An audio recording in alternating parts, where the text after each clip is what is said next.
I saw a tweet the other day, said something about, I love watching a TV show and realizing it was written by someone who understands features. And he went on to describe like exactly what you just talked about, like the difference between Yeah.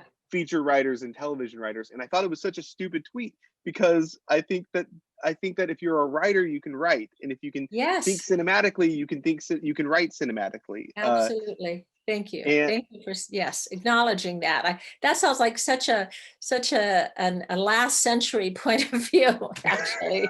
I mean, I kind of like last mid-century, 20th century point of view, right? yeah, it So really, and it seems like, and it's such an artificial divide. It's an artificial yeah, divide by whatever the studio system of the 50s that wanted to, like, that were afraid of being taken down by the development of television or something like right. that. But Oh, they were very, much fear about the development of television. Although, so it's interesting if you're studying the history of TV, that first golden age was in the 50s yeah, and in New York primarily, and it was fueled primarily by playwrights.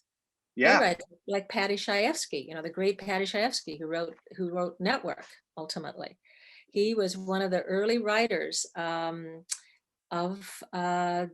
in the 50s of television, and then also Rod Serling, the great Rod Serling, Twilight Zone.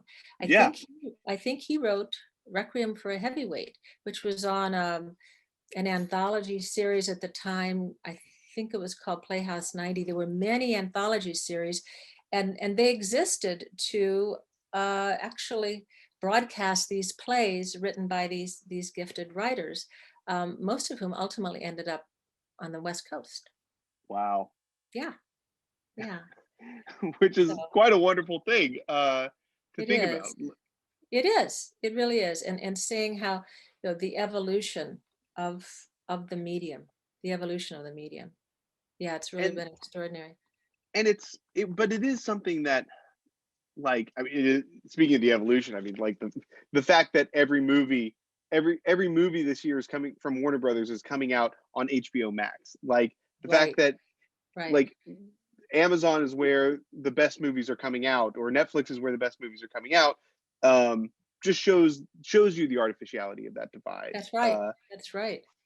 And and it's something that, like, I was really, oh, by the way, I was able to get a hold of the DVDs of China Beach. Oh, wow. Good There's for there's a you. Good there's for you.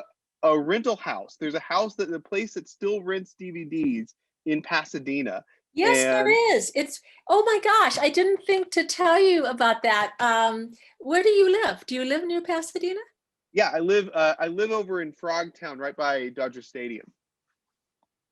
Oh, wow. Okay. Well, as you know from my signed releases, I live in Pasadena.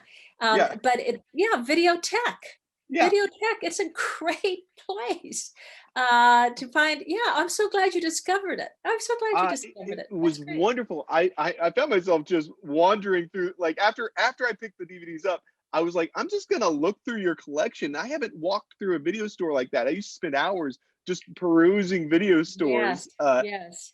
and it was just such a cool experience, being like, seeing just the wide breadth of everything that they had in such a small space. And it was, yeah, it was pretty wonderful. And I'm I so now have a glad they're membership. still in business, Galen. I'm glad they're still in business because I haven't been there for a year. Yeah. Oh, yeah. No, so that's really good news. I remember I went there one time looking for this great indie film from the 70s. It was Terrence Malick's first film called Badlands, Badlands. Yeah. and they have it. I mean, of course, Oh, so much is available online now, but I mean, this was a few years ago, and I had to really search it out, and I found it there. So it's that's great. So another fan for Videotech. Super. yeah. And it's a 9-minute drive from my house. I'm gonna be there a lot now. I'm just so thrilled, and it's just such a, like, it's such a better experience to have the physical media to watch it. And, like, outside of, like, algorithms that tell you, like, you watch this, watch this, watch this, it's hard to, like, get that perusing experience where you see something you've never heard of before, That's something that strikes your interest. That's it. I read that in the New York Times today about how over the last year, a lot of books have been sold, but they're primarily books that were published pre-2020, Oh. because people weren't going into bookstores and discovering new things. They were ordering more of the older books and Hmm. editions from known writers. And so I thought, yeah, we all miss that, the joy of discovering new work, bookstore or videotheque, wherever it is. Yeah, there's that's it's kind of like playland, for those of Yeah, us who love stories. Yeah. it is. It is. I love it. So, okay, let me go jump in and ask you why what drew you to writing in the first place. What yeah, what drew you to writing in the first place and storytelling? Uh, being an avid reader, I would Oh, say. really? I mean, oh, I was in love with reading from the earliest time I could read, and I was an only child, so all of my playmates were primarily books, and I loved, and I particularly was attracted to books about real people. Yeah. I loved reading stories of heroes and heroines.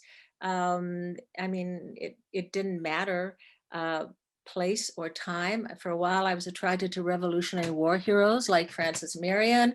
Other times, to great tragic queens like Mary Queen of Scots. Other times, saints like Saint Therese of Lisieux. And I'm not Catholic, but I mean, I would discover a book and I'd be fascinated by these heroes, female and male, who just arose against all odds, to leave their mark on the world, and the majority of them doing good for Mm, a cause that they believed in. And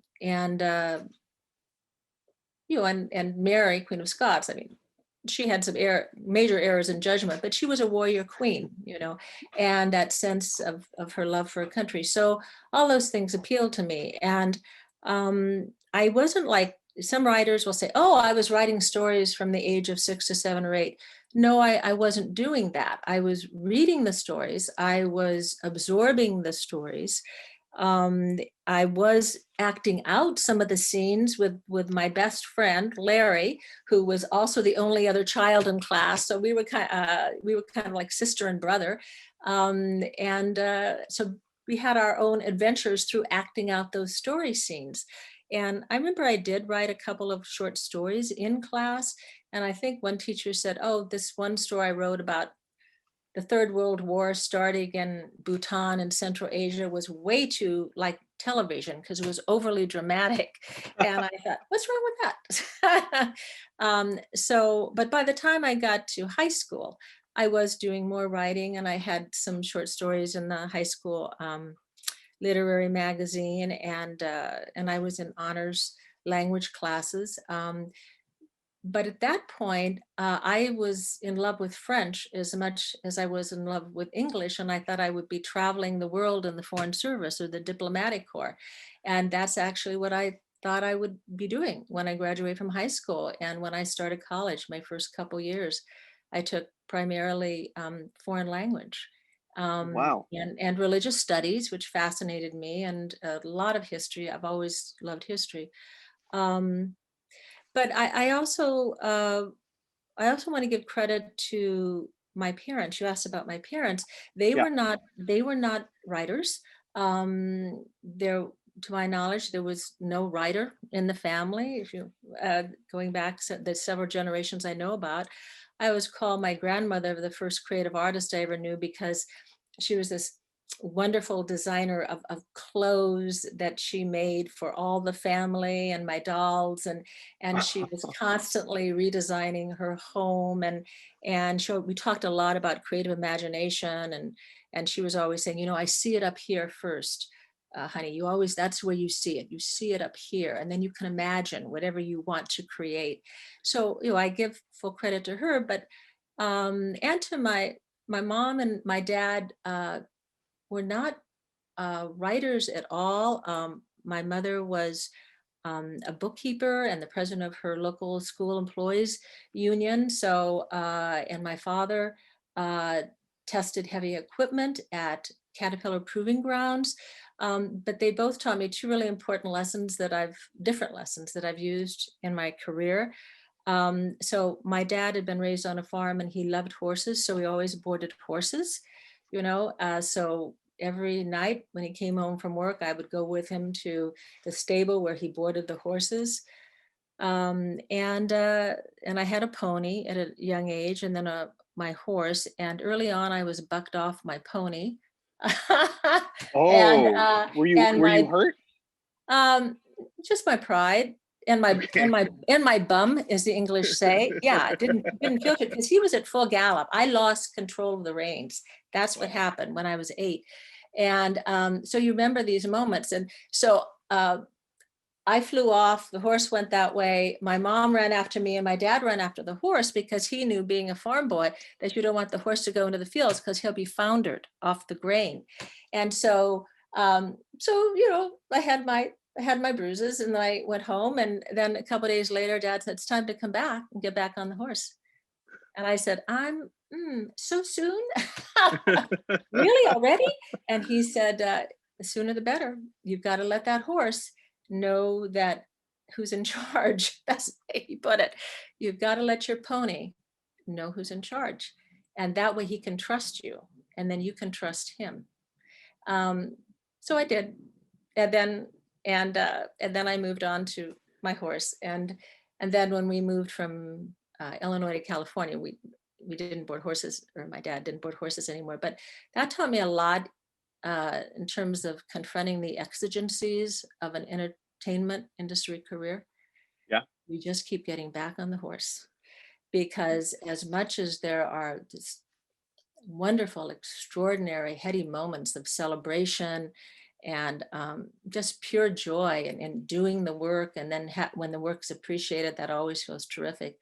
But there are many, many rejections, not just before success, but it's kind of folded in.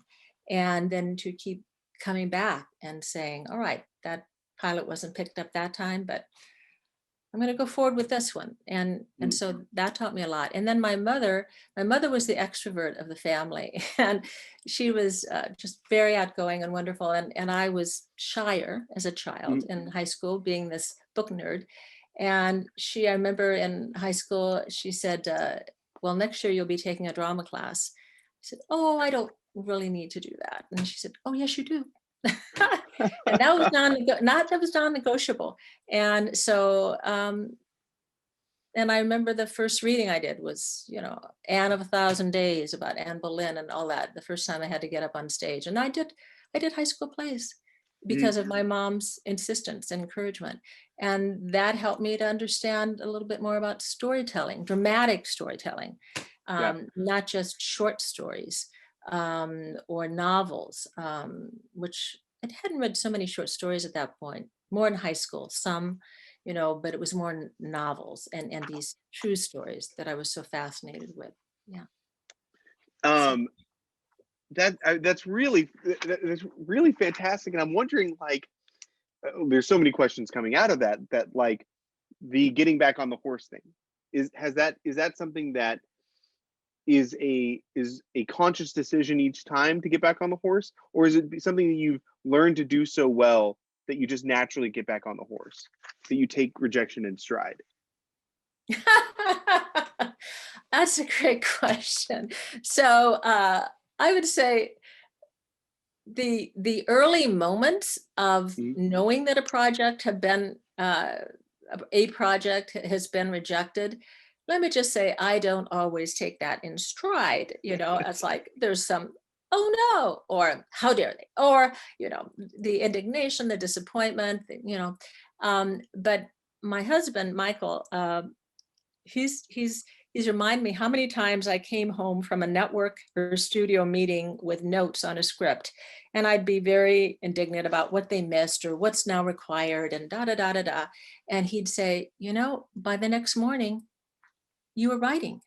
It's like within 12 hours, it's like you couldn't, your hands couldn't stay still. It's like you had to start. Well, the mind came first, to quote my grandmother. You can see it up here, and I'd start to play well, this could work, that could work. Might cut that scene, but I could pull that out of it. So I guess I would say I was always challenged by the challenge. Mm, Um, yeah, I won't say that there haven't been times when there's been more disappointment than others, depending on my passion for a particular project.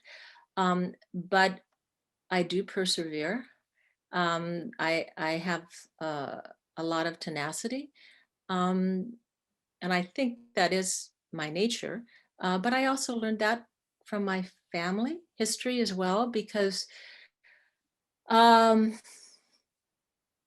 I guess the first people I interviewed, as a mm, journalist, were my parents and my grandmother. They were the storytellers of the family flame, and all three of them had really um, been raised up in families and circumstances that were challenging at different mm, times, and also particularly with my dad, his family suffered several reversals of fortune. His mother had been widowed twice, uh, and then she married my grandfather, and then they became estranged very early on. He died long before I was born. But it was a broken family, as they used to say. And mm, my father grew up in that environment with half brothers and sisters, and there was a certain amount of drama and dysfunction, and I mm. heard about that from my dad. I also asked him a lot of questions about it. Was that something he was open to talking to you about? Oh, He was, yeah, hold on, get oh, some. please, please, please, please, Yeah. please.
Hi, thanks. Hey, Um, my dad was, in the early years, circumspect about how many things about his family he would share. mm, My mother actually was more forthcoming about my dad's family history. And then with the years, as I grew older, he started to share more. I had discovered, being a very curious child and still being very curious, I had discovered some old newspaper clippings packed away in photographs. And one of the clippings dealt with the murder of my father's older half sister. oh no. And she had actually been, she'd been killed in a hit and run. Uh, but it was the man who was actually brought to trial uh, was the son of the mayor and someone that she had been dating. So it was quite a story, and it made headlines in the Chicago papers, and all this had been saved through the years. And I approached my dad to talk to him about it, and he said very little about it because he had been very close to this older half sister who was actually, I think she was over about 10 years older than he was, but she'd been very loving to him, Yeah. loving to him. So anyway, my mother was actually the person who told me a lot about the story. And later years, because my mom died quite young, um, in later years, I was able to talk more and more to my dad about his family history. And then in 1996, shortly before he died, I didn't know he was at ill, but we went back to Illinois for, I took him to a family reunion. And Mm. at that point, I did my own oral history. Oh I yeah. even, I even taped him. Yeah. And he Wow. took me to a lot of his um, places that he remembered and where he went to school. It was uh, one of the most wonderful experiences of my life to have that with him, that experience, but also to help me to understand a lot more about Mm-hmm. him and some of the grief that he carried, that he didn't always talk about. Um, and my mother, I think I mentioned before, the reason she and her mother, my grandmother, moved to Yucca Springs was because her dad had died when she was 16. So and the barn had burned, and the acreage was lost, and all these. So I knew that my family had started over again and again in Yeah. different ways, and through certainly difficult financial circumstances. Um, and and that in a sense was an inspiration to me. Yeah. I thought, and that was an inspiration. I respected and admired um, the fact that they had moved through loss, Mm. and kept striving, and both my parents married a little bit older. um, so I didn't have any siblings, so I was very close to them. I was also an only grandchild on my Oh mother's really? side, so that sense of, oh, family is close and Mm. family comes first, in a Yeah. sense. Yeah, Um. it wasn't an obligation or duty that I could hand over to an older brother or sister or whatever. I mean, it was a sense of, yes, I'm Yeah. at the hub of this wheel of family. I'm the next generation, and Yeah. so whatever unfolds, um, I will take active leadership in that. Mm. Yeah. Do you think that? Do you think that that taught you to be a leader? Um, that's a good question. Um, that's a really good question, because I didn't think of myself as a leader in grade school. I thought of myself as a shy nerd, but when I graduated, the teachers and the students, they voted for this American Legion Award, which is given for scholarship and leadership and all that. And to my surprise, I received it. So I never thought of myself in that way then.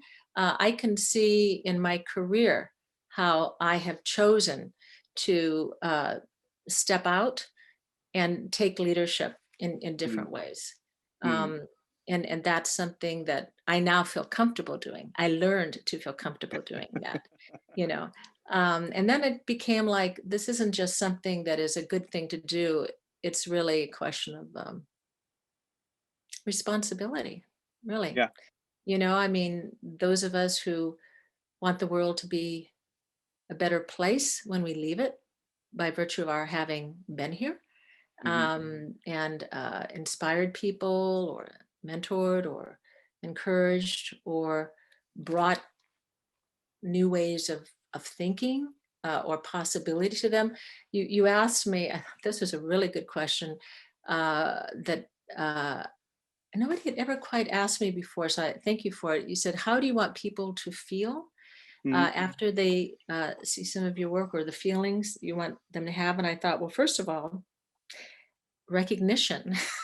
Yeah. Recognition in the sense of, what I'm writing is a mirror of the Hmm. human condition. We all have our own specific journeys, but you know, uh,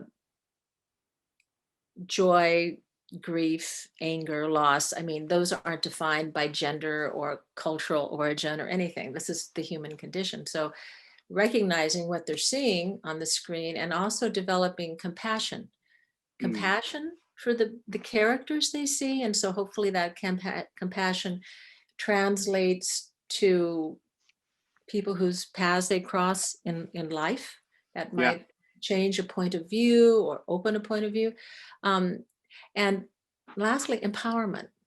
I want the audience or the reader to feel empowered in some way after they see work that I've done, because um, I think that's how we all make the the contributions we can. If we move through whatever fear we might have of, oh, am I worthy? Or can I take that risk? If you do take the risk intellectually, emotionally, physically, then you can then live a bigger, more meaningful life, I think. If you survive some of the risks you take, let's define risks, right?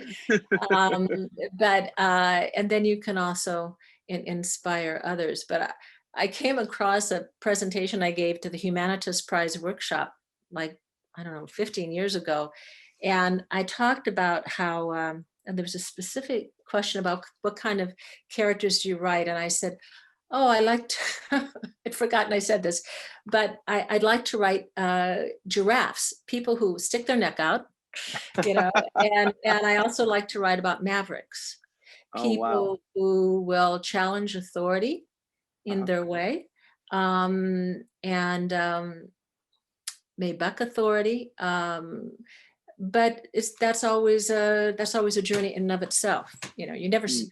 I don't like to start with the people who already know how to do that. I like to kind of the slow burn. You build into it and see, oh, this was the incident, or this was the moment that really pushed that person forward to have the courage to say no or to say yes. You know, whatever the case may be. It takes uh, courage to do both sometimes. it says, say it again. Takes courage to do both sometimes, both to say yes and to say no, depending on the circumstance and the interaction, right? Yeah, I think that's absolutely true. There's the whole fear of, like, fear of success or fear of failure that can be Right, two sides of the same right, coin. right.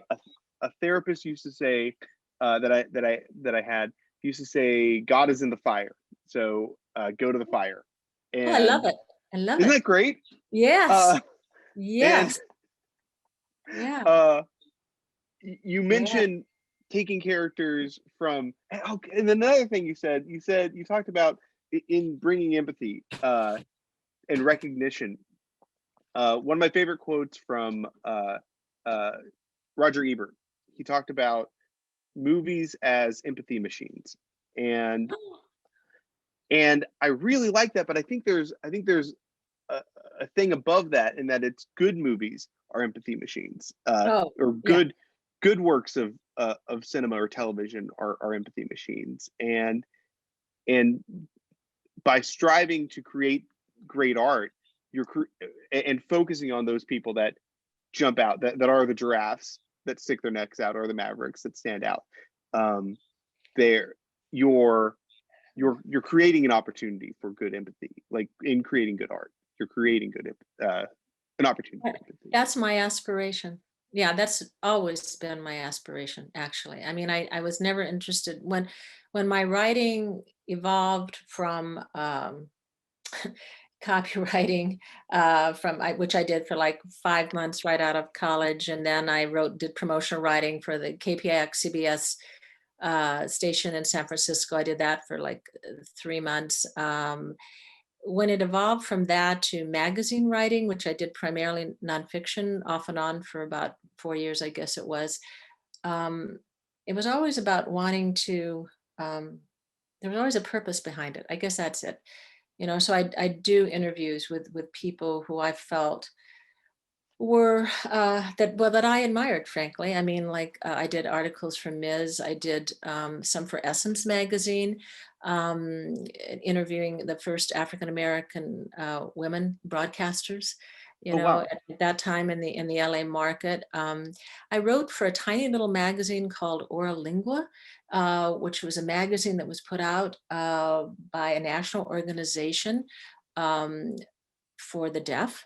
And I remember an article that I wrote, and I still can't remember how I got this assignment, to tell you the truth, but it was about parents who were banding together to create a school to teach their deaf children how to speak verbally, not just sign language, which at the time was quite controversial in education for the deaf. And I did not know any of this until I went out and interviewed the parents and so on.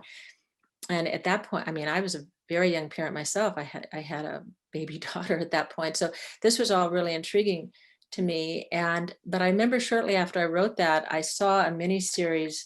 I think it was a rerun of a miniseries called Sybil, starring Sally Field. I don't know if you've Oh ever heard yeah, of it. yeah, I've Yeah, seen that. yeah. And it was I think she won an Emmy for that. And this whole concept about multiple personality disorder, I guess this was based on a true novel, true story, not true novel, but it would have been a true story. And I guess maybe a book that was written by the real Sybil's therapist. I don't remember all the details. I just remember watching it and just being blown away by the writing, by her performance, and also how many people were watching this, as compared to maybe 25,000 people who just read my article about these kids who were suffering, from being limited in terms of how they could learn.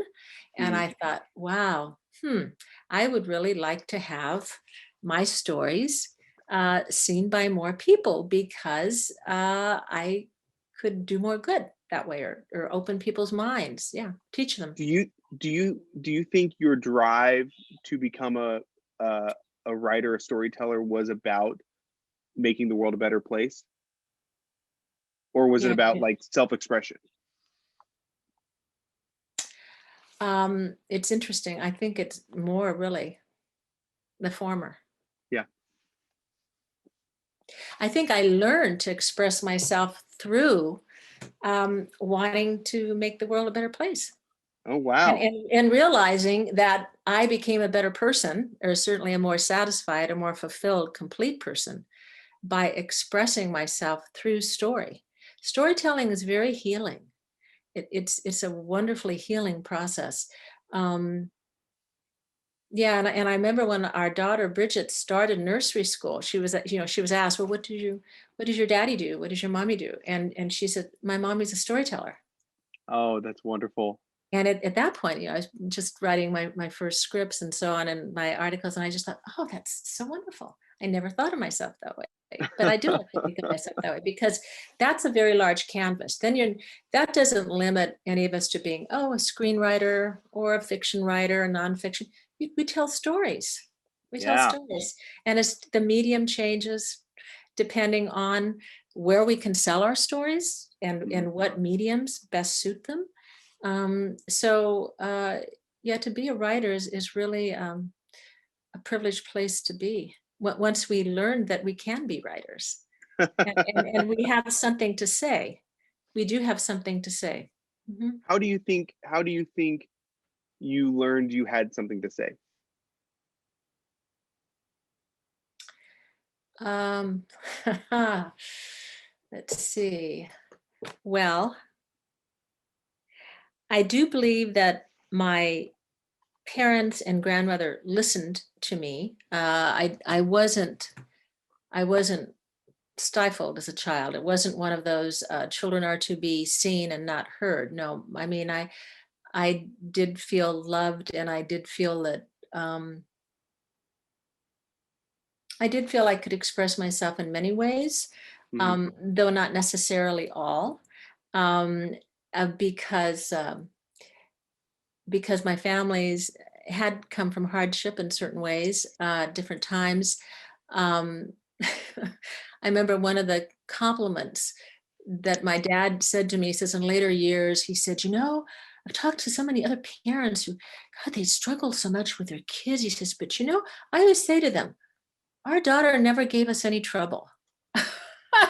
And I thought, is that a good thing? So, at the time, I mean, I knew but I thought, but I did make trouble. I made trouble in my writing. Mm. You know what I'm saying? And Yeah. the things that I might have, there were many things I agreed with my parents. I mean, a political point of view, they were lifelong progressives and Democrats and so on. And my grandmother was a great believer, and when she helped to struggle for the vote for women and all these Oh, wow. things, and that was a beautiful thing. And I was a daughter of the Midwest. And so in that sense, Midwestern values are about family, God, doing the right thing. Hmm. Uh, so let's say going off to New York at age 18 and becoming a tattooed um, performance artist that performed in the East Village would not have been a choice that would have been understood by my parents. Yeah. It wouldn't have been one of my choices at the time, let me tell you. I mean, it's just like, right, yeah, all I could think was, yeah, I'm going to university and I'm going to do something of value in the world, and I'm going to travel, maybe be in the foreign service, all that. But what I'm saying is there were limits in terms of what might have been accepted. Yeah. So for instance, um, when I was a child coming of age in the 60s, and these horrific images of the Vietnam War were on the screen, um, my parents didn't necessarily support the protesters because that was considered, they didn't think the war was a good idea, but protesters could be violent, and Mm. violence was not acceptable. Mm. So that sense of, yes, we'll make, but sometimes you have to stir up a little trouble to get people's attention. Let me put it Yeah. that way. And what I do say when I talk to my students is that, I think the reason many of us are writers is because we perhaps weren't heard or seen as fully as we wanted to be when we were in children or in school, Hmm. and sometimes that was by people who loved us the most, Yeah. because we play different roles, all of us in our families, Mm. that. Yeah. And so I think part of individuation is to learn those sides of ourselves that might have been maybe disconcerting to family, Yeah. because it would have challenged their perception of the good daughter or the good son, or the values that they were raised with, Mm. for instance, right? Do you think that like played in your writing? Like, did you in making trouble in your writing, did you write the story of the running away to New York and becoming a tattooed performance artist? Did you play out those fantasies in writing, or uh Yeah, I think there's well, yes, yes. I mean, well, one episode I wrote for Cagney and Lacey was the Turn, Turn, Turn Part One yeah. episode about Charlie Cagney. Hmm. Yeah. And so, and early on there, they had in the early part of the series, because remember, I came on during the first full order in 1984. There was wonderful timing for me. And it was actually good timing for both the show and me. I think we served each other well. Um, but I saw, there were these earlier scenes and earlier episodes, which I had to study. I had to see all of the episodes, after I was invited to come on the show, because I never watched the show before Mm. I went in to pitch. I hadn't seen it. And so, no, I hadn't. And I'll tell you how I happened to get in there. But so once I was hired, I studied all the episodes. And I saw some scenes where Cagney's hanging out and drinking with her dad. And I thought, Yeah. there are a lot of these scenes. That's interesting. So I think there's something going on here with Charlie. I think Charlie is drinking a little too much. And I Mm. don't think that's necessarily healthy for Charlie. And at some point, it might not be healthy for Cagney, um, because she so idolized her dad, right? And she was Yeah. walking his footsteps in the police force. So anyway, in the 3 years that I was on the show, I kept looking for opportunities to build that even more. And then when we had that two-parter, and I wrote this story of Charlie dying really as a result of his alcoholism, right? Yeah. And so I sent that episode to my dad for him to watch. Really? hmm And I did that for a very specific reason, because my dad had developed a serious drinking problem, dependency, Wow. and which worsened after my mother died. Mm. But it was building before then, and for several years before she died, had created a lot of difficulty Yeah. in the household. So I sent it to my dad, and didn't hear back. And I checked in with him because, he'd lived in Northern California. And of course, I stayed in close contact with him. And I said, well, did you get it? Hmm. Well, what did you think? I get your meaning. Oh, And that was the end of the discussion at that point in time. wow.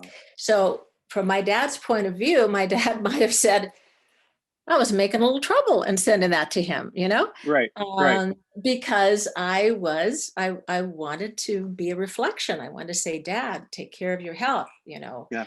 Um, but but writing that episode was such a healing experience for me because of the process. So when we were breaking all the story that season on leading up to it, I was studying about alcoholism, which Mm. I surprisingly didn't know very much about, um, in terms of, well, the specifics of how it develops and how it manifests and how it's often connected to depression, Yeah. and is self-medicating. And retrospect, I learned that my dad had been dealing with depression for many years. Mm. Um, and then when I was taking it, there was an organization at the time called Adult Children of Alcoholics, and there was actually a questionnaire to take, to see if you qualified. And Yeah. so I took it as Cagney, because I was very much Cagney's voice on the series. I was hired to be Cagney's voice very specifically. Barney Rosenzweig told me that after he Wow. read When Nobody's Fool, which was that indie film script that had won the film festival award. And so I morphed into Cagney, and I took it on behalf of Christine Cagney. I thought, oh, she definitely qualifies. And then I thought, guess who else qualifies Wow. in terms of personality traits and, things like, just like perfectionism, or there are a number of qualities that and the sense to create peace in the family. Yeah. Mhm. And so so that was a great learning curve for me. That was a great learning curve for me. And it was a very successful show, and it got Sharon her second Emmy. Mm. So it served us all very well. I mean, it was very well received critically and commercially. And then the following year, she went on her own journey of getting sober.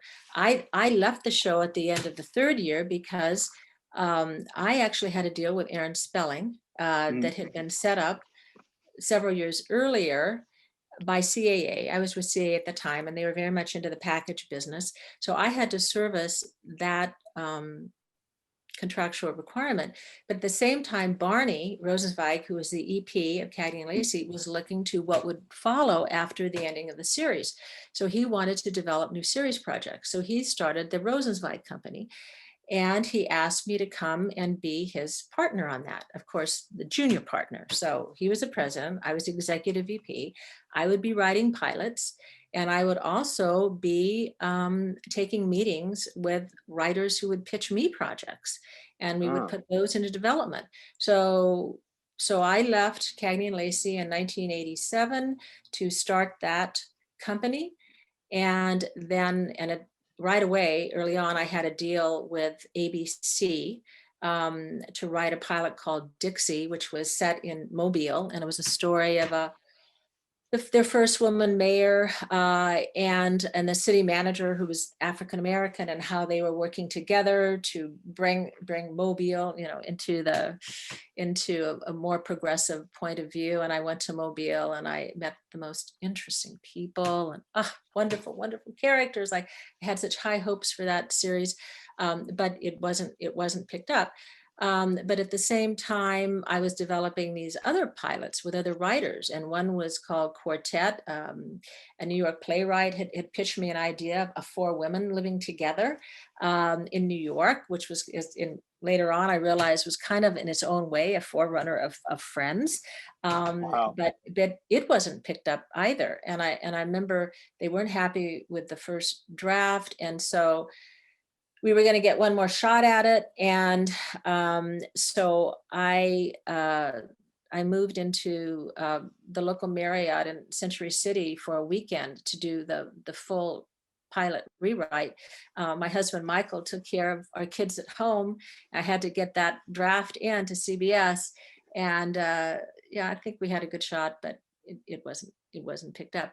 And then Barney moved the company. We had our own offices at Sunset Gower Studios.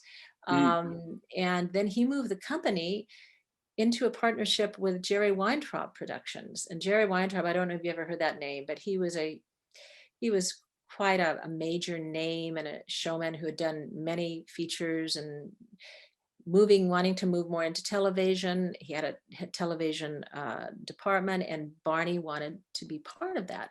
So because my contract was with Barney, I was required to make the move as well. And that was a different experience because I was just another writer producer who was developing projects there at that point.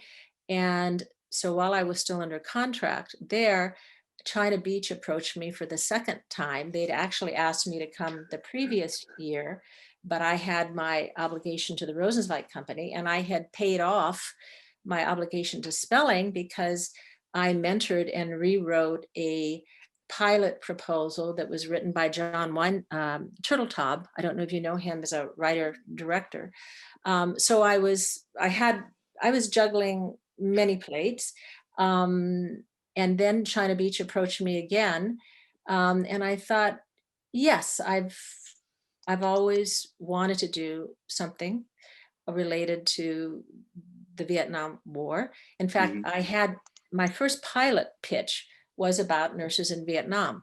And that was during my second year at Cagney and Lacey. It was 1985. I'd done a couple of movie of the week treatment projects for a production company called Frank Zernick Productions. And the executive there, Barbara Gunning, she'd read Nobody's Fool. Oh yeah. And so that left, as I said, that opened many doors for me. And she knew that I had worked with a former Green Beret who was head of VA affairs here in Westwood. And she approached me and said, what do you think about doing a show about Vietnam, maybe nurses in Vietnam? And I said, so I went to interview Dennis Foley, who was this ex Green Beret, and his wife, Michelle Reese, had been part of the inspiration for the main character in Nobody's Fool. And she had left the Marine Corps and was now a VP of marketing at Universal Studios. It's amazing, right? These concentric circles. And so I interviewed Dennis about this and where would be a good place to set this, China Beach. So I went into CBS and with Barbara and Frank von Zernick, the head of the production company, and with my 2 CA agents and then the CBS execs, and that's what I pitched. And a few weeks later, they called us, and this would have been 1985, and the exec said, we can't touch Vietnam. Our audience can't touch it. However, we would like you to do a pilot about maybe women doctors, and maybe you can find some military association there. And so I thought, what about women doctors working at a VA hospital? And they bought that. well, they bought the script. Let me put it that way. They bought the script, and then they sent me that summer to Walter Reed Army Hospital in Washington, D.C. Oh wow. And that was one of my most amazing research trips, because I interviewed the doctors, I interviewed vets, and there were no women doctors that I was interviewing there. They were all male doctors at the time, but and I was allowed to observe during a surgery, Wow. which I did, and so I had high hopes for that, and we came very close. We came very close with that. Um, but at the same time as I was writing that, CBS Productions, which was their in-house studio, was developing a series from the viewpoint of another working woman doctor, but working with a male partner, right? Mm. But I'm trying to think the name of it, Dr. K something, and they ordered that instead, and Oh that lasted for about 6 episodes. But again, I was trying to using the dynamic of Cagney and Lacey. They were going to be two different young women doctors with different points of view. And then the other thing that I hope to develop when I was in partnership with Barney was a story about two congresswomen on oh opposite sides of the table. And this is when I was at the Rosenzweig Company. And again, I had a wonderful Alex and Mrs. Spade trip. This one was to Washington, D.C. to do research. And I met Congresswoman Pat Schroeder, who was co-chair of the Foreign Relations Committee, and Olympia Snow. Snow was Republican, Schroeder was Democrat. I loved seeing how they worked across the aisle. I interviewed Cokie Roberts and a number of the NPR broadcasters at the time, and they took me through the bowels of, underneath the Congress building, how you got to Congress from other parts of Washington, D.C. I mean, it was a very, very exciting time, and Cagney and Lacey opened all those doors. I mean, wow. the fact that I had been the executive story editor and producer and had written some of the episodes that gotten so much attention, it opened so many doors. But CBS wouldn't even order a pilot on that. Oh No, really?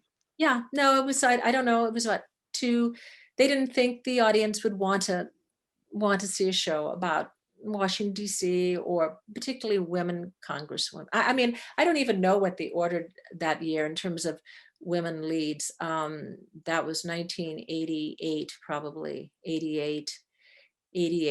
Yeah, I think it was. But right about that time, right after Cagney and Lacey was going off the air, well, thank goodness, and China Beach, that China Beach, and everybody else knows now, was developed in 87 by Bill Broyles, who was a Vietnam vet, and a former editor of Texas Monthly, by the way. He's a Texan. Oh Yeah. really? And then he co-created it with John Sackett Young.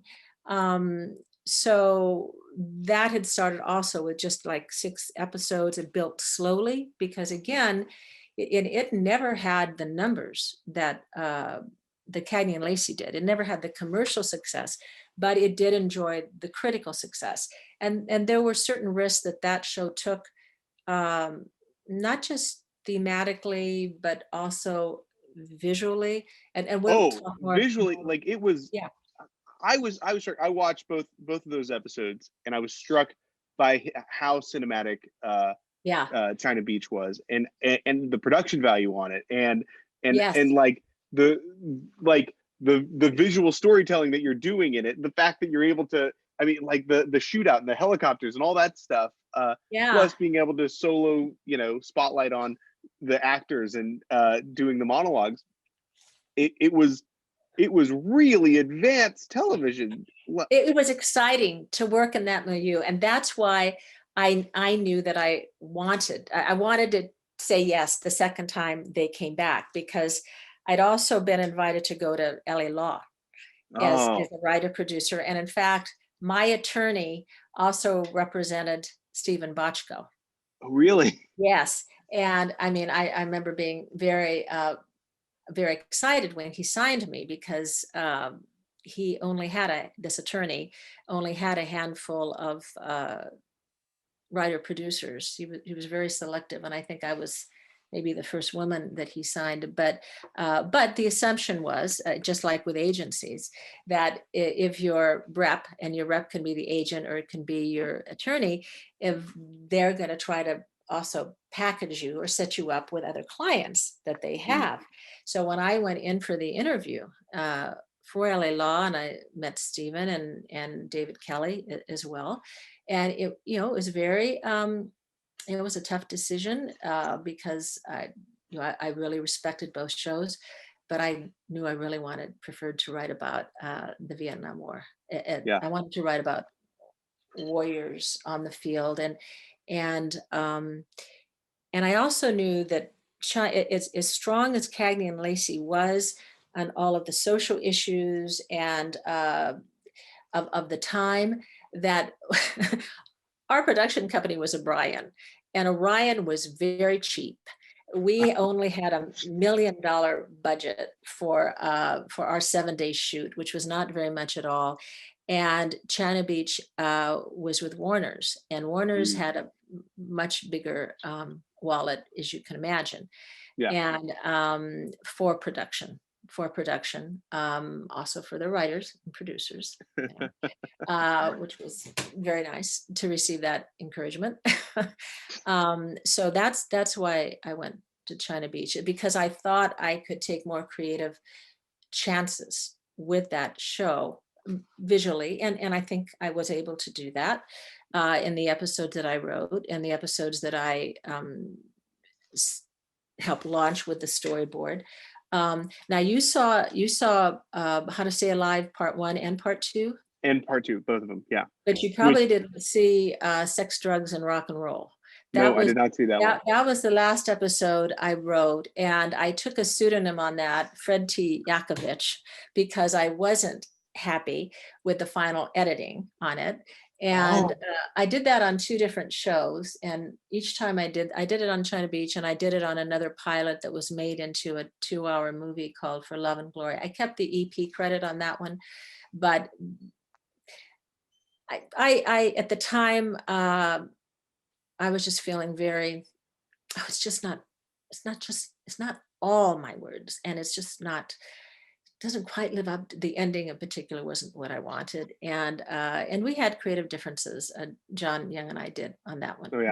Not on the first 2, but on that one we did. Now I looked at both. I recently submitted some of my archives from China Beach. I mean, from so many archives, 10 boxes I had at USC from all my scripts and projects, and I transferred it from the USC library, the Writers Guild Foundation. And so I looked again, I read the script and I looked at the episode, and I thought, it really was probably close enough, but because, but I was being the, I think the righteous, writer at the time. And I also think that, it was also, I'll say this without going into detail, it just was a challenging time, I think, both for John Young personally in his life, and it was a challenge both in terms of what I was going through in our family life at the time. Okay. And so I think we were both operating from a lot of fatigue and trying to find the right way to go with this one. Yeah. So. And that sort of fatigue can lead to frustrations and things like taking your name off a script that doesn't quite exactly, or writing under a pseudonym. Yeah. I was blown away with where you went with both of those episodes. Both of those episodes floored me, with How to Stay Alive in Vietnam Part 1 and 2. The end of Part 2 I did not see coming, and I was like, whoa, they did it. And I mean, that was, were you directly going for that photograph, or going for the shooting? Exactly. Yes, that was exactly it. You got it, because I had seen that picture, at a very impressionable age. I saw it on Mhm. the front page of the papers. And when I told John what I wanted to do with both of these episodes, and he operated a little bit on faith with me with the first one, because McMurphy wasn't in that episode very much, and she was always the centerpiece. And I said, Yeah. I want to go out in the field with the guys. I want to see them. And also I felt the actor who played the medic was underused. I wanted to deal with that. I want to deal with a journalist perspective, the journalist who is enlightened. You can't Mhm. just be the observer, no matter how much you want to. You have to engage in your own humanity.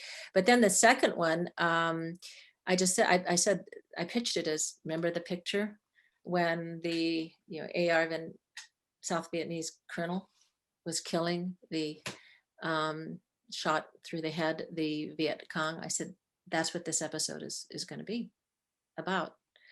And he said, all right. He was very supportive of that. And we were very fortunate that we were able to get Hang Nor Mhm. to be the actor. I don't know how much you know about his personal background, but Oh, he's, no. oh, well, oh my, he was Cambodian, Mhm. and he was imprisoned by the Khmer Rouge. He was an OBGYN. He was one of the educated um, bourgeoisie that was targeted by the Khmer Rouge when they took over Cambodia. And he was in a prison camp, I'm not sure, 4 or 5 years, with his wife, who was pregnant. She died in childbirth, and he could not help her because had he I think he said it was it was going to be a breech birth. Had he tried to save her, they would have killed all three of them because the Khmer Rouge had targeted the intellectuals and the professionals and the bourgeoisie of Cambodian society. So he survived. He was the only member of his family to survive. And then he ultimately, he'd been discovered by the production team and director of oh God, Was it the Killing Fields? exactly. He was in the Okay. Killing Fields, and then he'd won an Oscar with that. Mhm. And so when we had decided to do this two-parter for China Beach, we had a wonderful casting director, John Levy, on China Beach. Uh, he had long arms in terms of reaching out to really outstanding talent, and the show, by virtue of its reputation, also was drawing at that point in time. And we were talking about different actors, and he said, well, Hang Nor is the first person that comes to mind. And I said, oh, wouldn't that be wonderful if we could get him? And so I actually interviewed him in my office. I had a large office as a supervising producer, and I only asked him to read like a few, just like a page or two, just at the very end. It was primarily a, a dialogue of getting to know one another and to share with him the goals and the Mhm. ambitions that we had for the two-parter, because he was just introduced in the first part. But the Mhm. second part was really his show. And he was so gracious and soft spoken. And he gave me a book of his called Oublié, The Forgotten Ones, which is a pictorial of uh, those lost in the Khmer Rouge takeover. And then he had written part of his own memoir. And I donated that to the archives, which are now at the Writers Guild Foundation Library. Wow. Um, and it was really a privilege to meet him. And about, I can't remember the exact year now, but I don't know, 5 or 7 years after we did that episode, he was murdered. Oh. And he was murdered. The conjecture is that it was by a Cambodian, it was either a Cambodian gang or someone who is related to the Khmer Rouge political underground. He showed me when and I'm sure this was a ritual he went through with everyone. When he met with me, he showed me the locket that he had managed to hide with his wife's picture in it. Oh. And when yeah, and so when he was killed, they found the locket on him. And so the conjecture was that he was trying to keep it from being stolen. I don't. Hmm. Oh, It was that's so conjecture sad. because I don't think they ever really solved that case. Oh, that's Yeah. it. Was he living? Was he living there? Or Yeah. did he, yeah. No, living here in Los Angeles, he was. Yeah, yeah, yeah. Oh, He had moved to Los Angeles to become an actor. I mean, what a life, right? I mean, yeah. he had been a A doctor doctor. in Cambodia, and then a prisoner of war, and then this opportunity to be in the killing fields. Um, yeah, yeah, it was. And those of us who worked with him on the show, I mean, both the director and the cast and I, we appreciated working with him.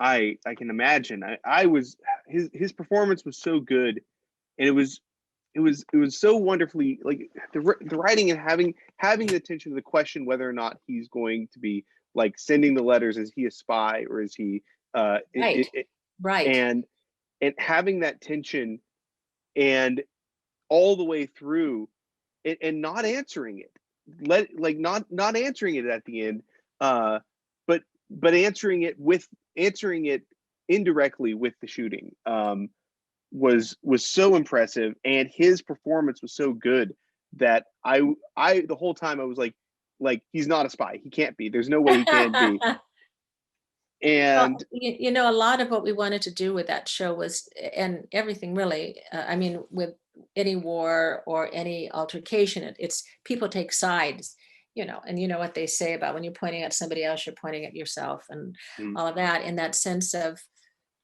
if he was a spy, did he have reason to be a spy? I mean, yeah, can you get inside that character's head and say that there are legitimate reasons? And so, yeah, I'm so glad that that was meaningful to you when you watched it. it really was. And I'm glad. it but I think, this brings back up one of the other questions I had asked you before about like your you chose China Beach over LA Law. You Yes. chose these very aggressive, um, uh, uh, you know, uh, like violent and quote unquote men's world scenarios Mm, to yeah. write in, um, and it was there that you put your focus. What do you think drove those decisions to be like, uh, I want to write about Vietnam. I want to write about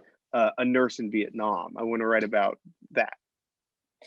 It was so much more interesting to me than to write about someone who was working as an advertising director or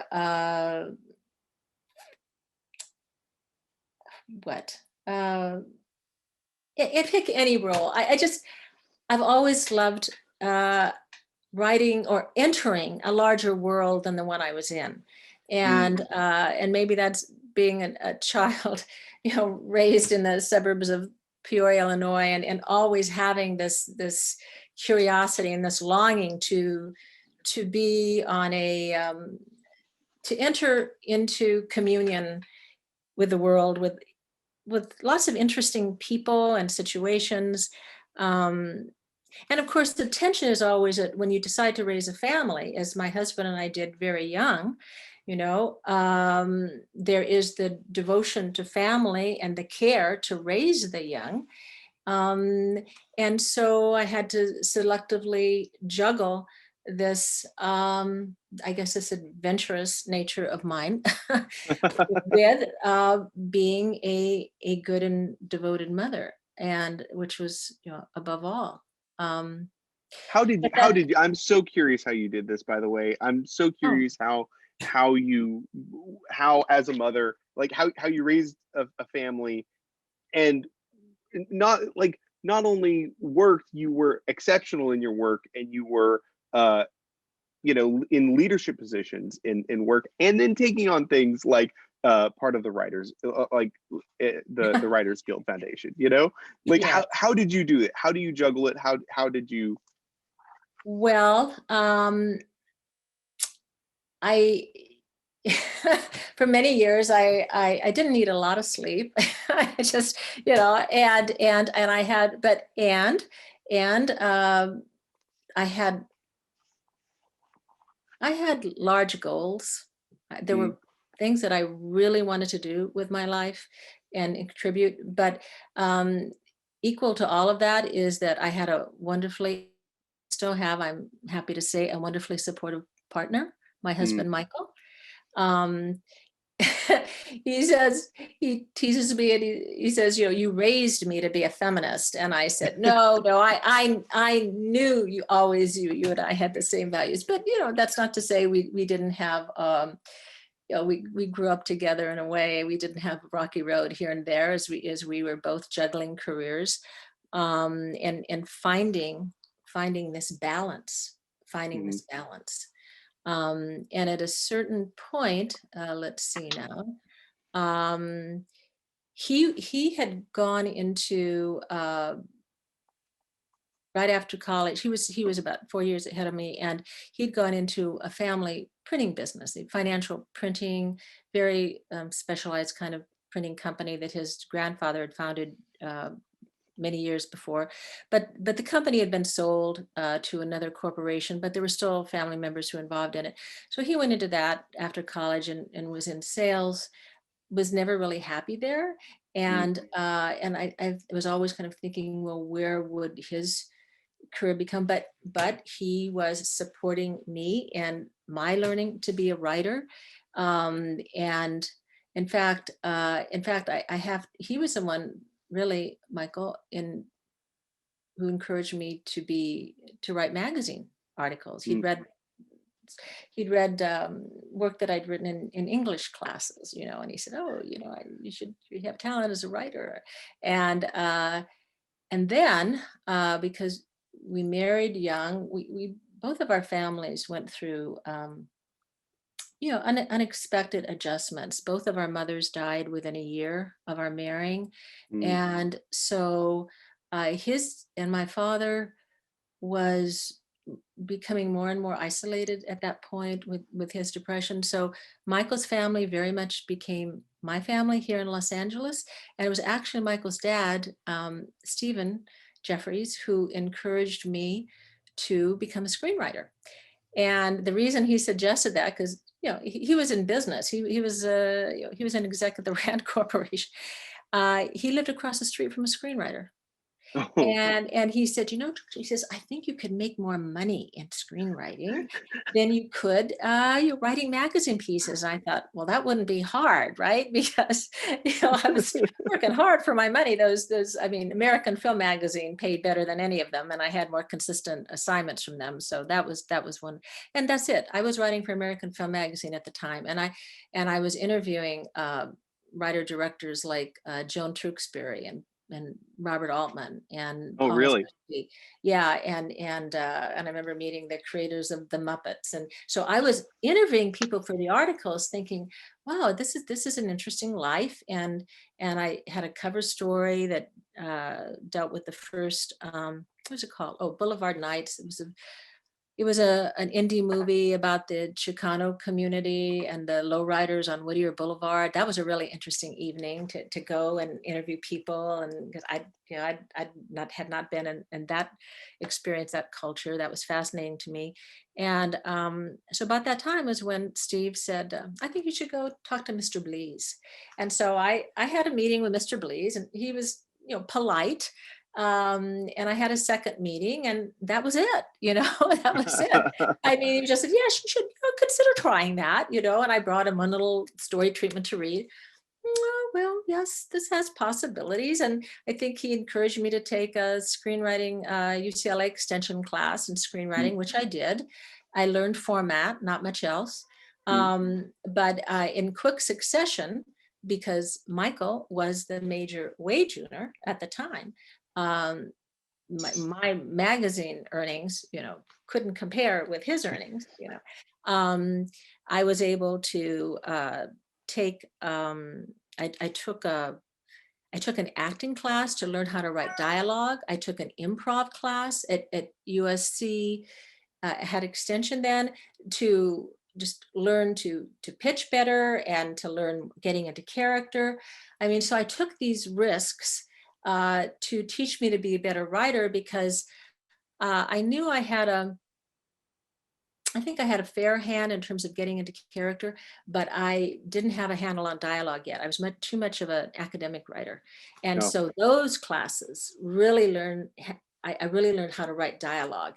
And then, and I would say, where I really learned structure was when I worked with this indie film producer, Richard Hellman, who hired me to write Nobody's Fool.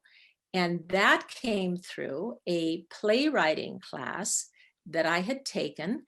At the same time, I was taking these other classes to enhance my abilities as a writer. And I met another member of that class named Charlotte Flynn, who was one of the three assistants to a mega agent in the 80s called Sue Mengers at Mhm. International Creative Management, ICM. She had three assistants. That's how powerful she was. And she represented only acting talent. But Charlotte herself wanted to be an agent, and she was she directed plays, but she wanted to be an agent and ultimately a producer. And she read some of my story treatments and a couple of my scripts. I'd only written a couple of scripts at that point. Mm. And she met Richard Hellman because he was in LA. He was a European producer. He was in LA doing a CBS movie of the week. And he'd read an article in Time magazine about several women in the service, military service, who were alleging sexual harassment and were Mm. trying to develop a case against the military. And he met with me. He'd read the writing. Charlotte sent him all of my work. And I remember we met on Easter Sunday after my family, we all went to church. And then I had this like meeting Richard for coffee. And he brought me the article and he said, I'd like to do an indie film. You can get financing on this. And because he was working with Dan Petrie, who was a successful director at the time and who he had yes, he just finished Fort Apache, The Bronx with Paul Newman. And David Susskind was a big producer, and they were all jumping aboard to do a project with Richard. And he said, "Do you think you can write this?" I said, "Oh, I can write that. I know how to write that." Yeah. And so I was paid minimum, WJ minimum. I Yeah. think it was like $60,000 or something at the time, and thrilled to get it, Yeah. And so, thrilled to get it. So it was about 5 years after that. Is that right? Yeah, it was only about 4 or 5 years after that, that at that point, my career was moving along very nicely. Mm. And so I said, "Michael, we're switching roles now because you're not happy." Oh, he was quite unhappy, actually, at working. He'd gone on to a couple of other companies, and I knew he wanted to do something that spoke to him more. So he went back to get his master's at Antioch University in clinical psychology. Oh, And wow. yeah, and so he became a therapist and also a social worker for the Department of Children and Family Services in advocating and dealing with family adoptions in the Oh, system. wow. Yeah, and that's where he still is. Yeah. Oh, So that's so so wonderful. he went back to get his master's, and he had to do internships and all of that. So fortunately, we have both been we've both been loving partners in that way to one another. Mhm. I mean, he saw a gift in me, and I saw a gift in him, and along with raising our children, we supported each other as best we could. And I remember somebody at this point, some executive, because I was active in women in film, and she said, "Oh, that sounds so interesting," because this was the late 80s and early 90s, and it was still somewhat novel. And So yeah, why don't you do a movie about that? And I Mm. said, we are too busy living it for me to write about it. We are living it. We are living it. We are making it work, but we are living it. And I think that, in order to write about something, I think it's important to have a little bit of time to step back and reflect Yeah. on it. Yeah. And no, it was yeah. I mean, I am like, I ask you not from a like how strange is it that a woman who that has children is so successful. I ask it actually personally because my wife's pregnant with our first kid, and I'm like, how do you What do are you expecting? What are you expecting? a little boy in June 16th. Oh, so So soon. Oh, that's so yeah. exciting. Oh, that is so exciting. So you definitely want to finish your first year before. Well, let me tell you, I got to tell you the way not to approach parenthood, which was because I was I 22 and a half or 23 when I became pregnant, and actually when as Bridget was born. So I I was studying it like I would have studied for a college exam. I had all these books, all these books. That didn't help me at all. Let me tell you that right now. It's like a lot of you learn on the job. You definitely learn on the job, and you definitely want to find a circle of support through family and friends. Um, is your Can your family help in any way? I mean, our mothers were gone. We didn't have babysitters. I was constantly looking for neighborhood babysitters when I had to go to meetings. When I what was it? Was it the first? No, it was the first. My first script was actually my second script. And when I went to meet an agent who had read the second script and asked me to come in to for possible representation, I didn't have a babysitter. Our daughter was a toddler. She was in nursery school, and Patrick, our son, was probably 5 months at the time. Mm. And I had him in the car seat, and I carried him in to the meeting. And I Wow. remember he was crawling around on this agent's very expensive oriental carpet. And the agent was looking at me and he was looking at him, but somehow or other I got past the interview. And then he only had a couple other women clients at the time, and they were much older. And I met with one, God, what was her name? Oh, Viva Knight. And she was working on a Norman Lear project, and her kids were teenagers at that Mm. point. And we met at a cafe, and I brought Patrick, and he was in the high chair and we were having our meeting. And then I did a long treatment for her, which she way too longer than it had to be. It was about 60 pages, but I didn't know it didn't need to be that long. I just kept writing it more and more scenes. I'm like, keep doing this, maybe it'll be good enough, to get me a job. And it was never made, but it did get me into the Writers Guild Oh because she wow. optioned it. She took me to a meeting with a vice president at ABC, Mm. and this was a significant vice president, Lorene Arbus. She was one of the few women in the business at the time, and she also happened to be the daughter of Leonard Goldenson, who was the chairman of the board of ABC. There Mm. were very few women executives at the time, in the 80s. And Lorene, thankfully, said to Viva, "You should option this treatment." And so she did, and just enough money to get me into the Writers Guild. That's how I got Wow. the Writers Guild. Um, and uh, and then also about that time, I became a member of Women in Film, which was kind of the equivalent of my film school, because I never went to film school because I Mm. graduated from UCLA and history and journalism.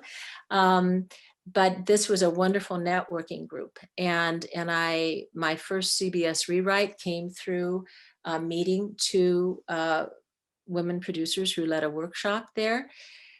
And so this was the big opportunity that arose with Cagney and Lacey. I had, at the recommendation of, because I was on the board of Women in Film, Of course, you were on the board. Yeah. get involved early, you know. So I was vice president, and the president who was on the board said, you know, you should go meet with Phil Fairley, that's Fehrle, who's head of Tomorrow Entertainment. They're doing a lot of interesting movies of the week. And at the time I was interested in independent film or movies of the week, because movies of the week were doing a lot of issue-oriented projects at the time. So I thought, oh, that's the gold standard. So I went to meet with Phil. He actually hired me to write a treatment called The Storytellers, which was about, it was going to be a series of adaptations of books that were by famous authors, but were less well known. So for instance, one of the movies was going to be The Gambler by Fyodor Oh yeah, by Dostoevsky. Dostoevsky. Right. Yeah. So everybody knows Crime and Punishment, but not everybody has read the novella. So I remember that Mm. was one thing. He also hired me to develop, I did a treatment called Crimes of Passion, because I came across some really interesting research about crimes of passion through the decades.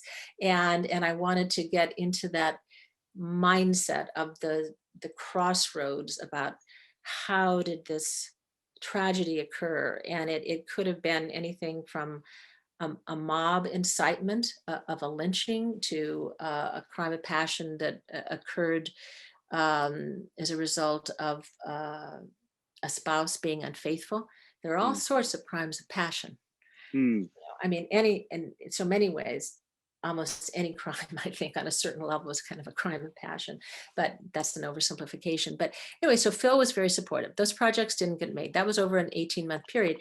But I also chaired and produced an event for women in film called the Crystal Awards. And so I invited the executives I knew in the industry to that. And I invited Phil to come. And he did. And then he called me a week later. He says, I know you're very supportive of women in the business. Yes, I am. And he said, well, I just met with Nikki Marvin, a BBC producer who just arrived in town, and she's looking for a position. And I gave her some suggestions, and I thought you might be able to help through your network of women in film. And so Nikki and I had coffee together, and I shared a few suggestions with her. I don't remember what they were. And about a month later, she called me and she said, you should submit one of your scripts. I'm at Cagney and Lacey now as Barney Rosenzweig's executive assistant. You should submit one of your scripts there. And, oh, 1 second. Whoops. Okay. Mm.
Take your time. Take your time. That was Michael. I'm in my writing office and I have an outside door to the patio. Michael was knocking on it, reminding me I have a faculty meeting in about 20 minutes. So, Okay. but we'll wrap this up. But yeah.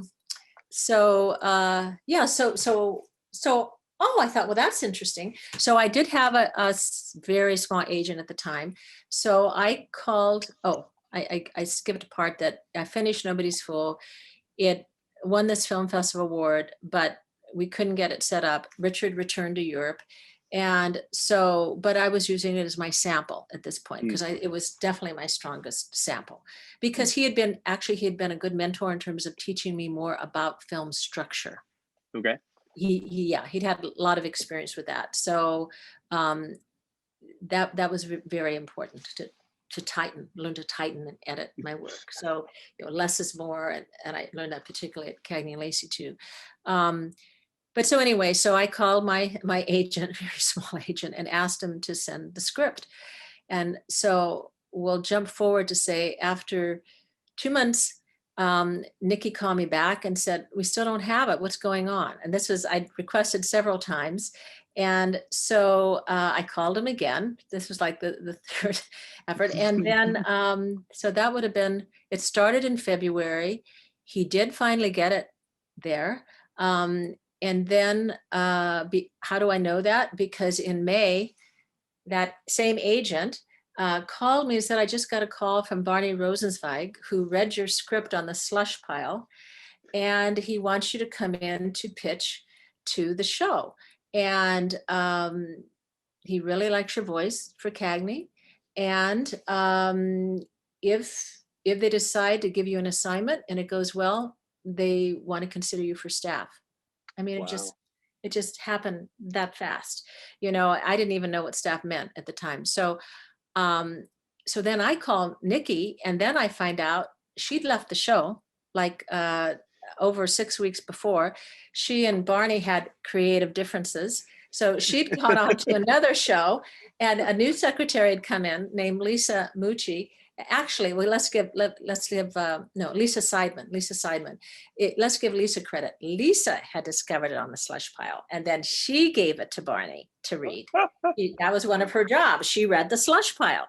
Wow. And and by the way, I helped make introductions for Lisa Seidman at USC, and she's been teaching there as an adjunct for about 10 years. So we stayed in touch. We've stayed in touch through the years. And you both hooked each other up. We did. This is, so this is what. So I always say, a good deed opened that door for me.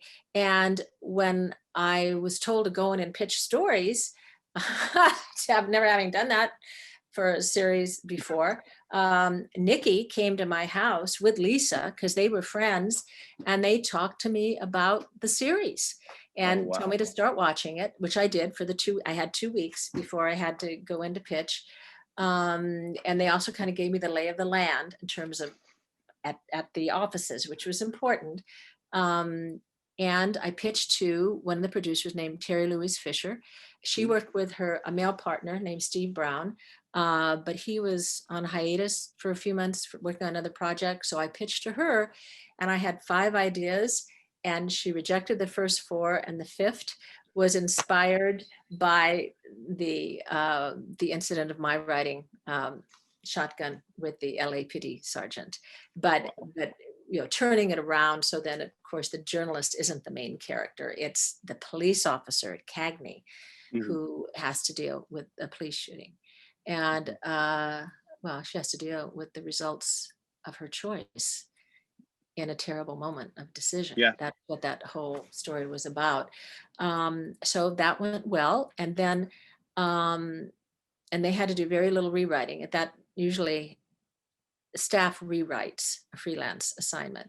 So Peter Lefcourt, who was really the head producer at the time, called me in, and he said, we had to do less rewriting on your episode than we usually do. So I thought, sounds good. And he said, so we want you to do a second one. We want Sharon, Cagney, to be dealing with sexual harassment from a superior.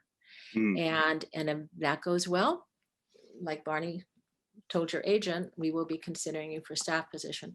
So after I turned in the first draft, they brought me on. Wow. Yeah.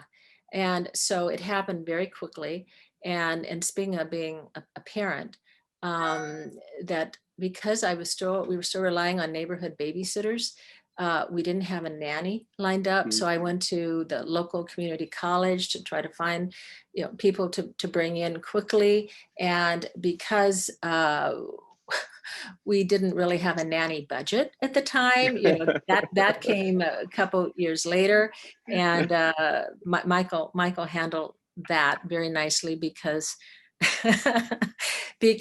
I had such long hours of production, and the kids loved pizza for the first couple of weeks. When Michael was when he'd left his sales job, resigned from it to go to Antioch, but we really needed some balanced meals, so we had to try to find somebody who could come in and do some cooking, because I wasn't doing a lot of cooking at that point. I did for many years, but at that point, production hours are long. They're really long. Yeah. So any family and friends who are sharing in this parent experience, I remember at Cagney and Lacey, all the men except for Steve, all of them were fathers. But Really? Steve was this, I guess, determined lifelong bachelor. I mean, he and Terry were personal partners and professional partners, but he made a big point of, Georgia's the first mother we've ever had as a writer on the show. And I thought, well, actually, the two women who created the show were both mothers, Barbara Abaddon and Barbara Corday, but they never worked on the series. Oh, they didn't? No, they never did. Barbara Corday was married to Barney Rosenzweig. Actually, she was working with him in a writer-producer relationship when they met, and then they ultimately did marry. And then she was working with Barbara Abaddon, another woman writer, but they never, and they wrote the movie, which aired early on, but they never worked on the show. I met Barbara, she would come in once a season. At the very beginning of the season, we would pitch our stories to get her approval, and she was a major executive at the time. She was the president of Columbia Television, the first woman president of Columbia Television. Wow. And I think she really enjoyed being an exec, maybe even more than writing, because she never returned to her writing career. She went through a series of executive positions at different networks, and then ultimately became chair of the production division at USC. So that was how the door opened for me at Cagney and Lacey, and then it was really my graduate school. Wow. In writing, it truly was. So that was.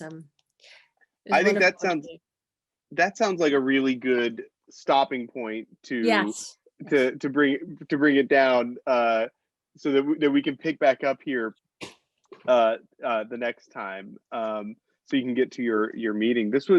Georgia, this was wonderful. It's been wonderful talking with you and hearing these stories, and your answers are just so thoughtful and so vivid and thorough. It's just really nice speaking to you, and it's great hearing these stories.